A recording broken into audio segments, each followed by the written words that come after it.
समय के साथ साथ ठगी के तरीके जिस तरीके से अपग्रेड हो गए हैं, उसमें आजकल आप एक शब्द सुन रहे होंगे, डिजिटल अरेस्ट भी। और धोखाधड़ी गैंग, डिजिटल अरेस्ट गिरोह पर प्रहार की खबर अभी और भी है, और ये बड़ी खबर अब यूपी से आई है, जहां इंटरनेशनल साइबर ठग गिरोह का भंडाफोड़ हुआ है। यूपी एसटीएफ ने गुरुग्राम से 7 ठगों की गिरफ्तारी की है।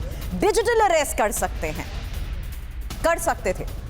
और साथ ही आपको बता दें, कंबोडिया में पाकिस्तान और चाइनीज नेटवर्क से बकायदा ट्रेनिंग को लेकर भी एक खुलासा हुआ है।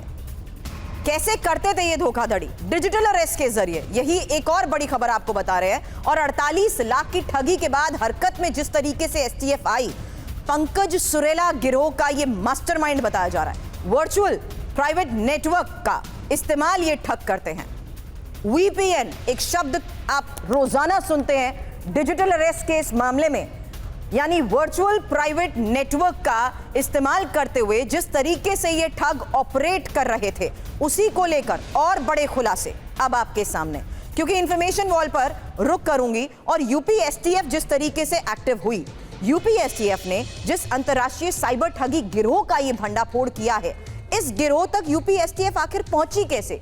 इंफॉर्मेशन वॉल पर ये डिटेल, क्योंकि डिजिटल अरेस्ट का ये भी एक पूरा नेक्सस है, पूरा जाल है। किस तरीके से ये ऑपरेट करते हैं, विदेश से भी क्या इनके तार जुड़े हैं? ये सवाल इसलिए कर रही हूं क्योंकि मेरे सहयोगी विपिन चौबे हमें ज्वाइन करने वाले हैं, जिनसे हम ये भी सवाल करेंगे कि ठगों तक एसटीएफ आखिर पहुंची कैसे। क्योंकि लखनऊ का ये मामला है जिसमें एक डॉक्टर से 48 लाख की ठगी हुई। डॉक्टर की शिकायत के बाद ही एसटीएफ हरकत में आई और एसटीएफ गैंग का कनेक्शन तलाशते हुए जिस तरीके से मामले की इन्वेस्टिगेशन हुई, इसमें भी विपिन एक क्रूशियल इंफॉर्मेशन थी, वो आईपी एड्रेस। क्योंकि जिस आईपी एड्रेस से गैंग ऑपरेट कर रहा था, उसी के जरिए लोकेशंस ट्रेस हो पाई।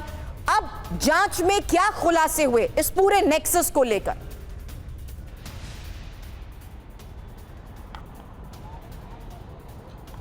देखिए, पुलिस ने इस पूरे नेक्सस का भंडाफोड़ किया है। इसमें से आधा दर्जन लोगों को गिरफ्तार किया गया है और इनसे जानने और समझने की कोशिश की कितने लोगों को इन्होंने अपना शिकार बनाया है। इसके साथ साथ इनकी मोडस ऑपरेंडी क्या थी, कैसे ये शिकार बनाते थे और किस तरह से इस पूरे मामले में जालसाजी का पूरा गिरोह था, कितने लोग इसमें शामिल थे, कहां लोगों को शिकार बनाया और कौन कौन से लोग इनके शिकार में आए हैं। फिलहाल इनकी गिरफ्तारी के बाद बहुत सारी चीजें ऐसी हैं जिन पर पर्दा उठना बाकी है। गिरफ्तार कर लिया गया, जेल भेजा जा रहा है, रिमांड पर लेने की कोशिश और पूरे नेक्सस के भंडाफोड़ करने की कोशिश में फिलहाल यूपी एसटीएफ जुटी हुई है।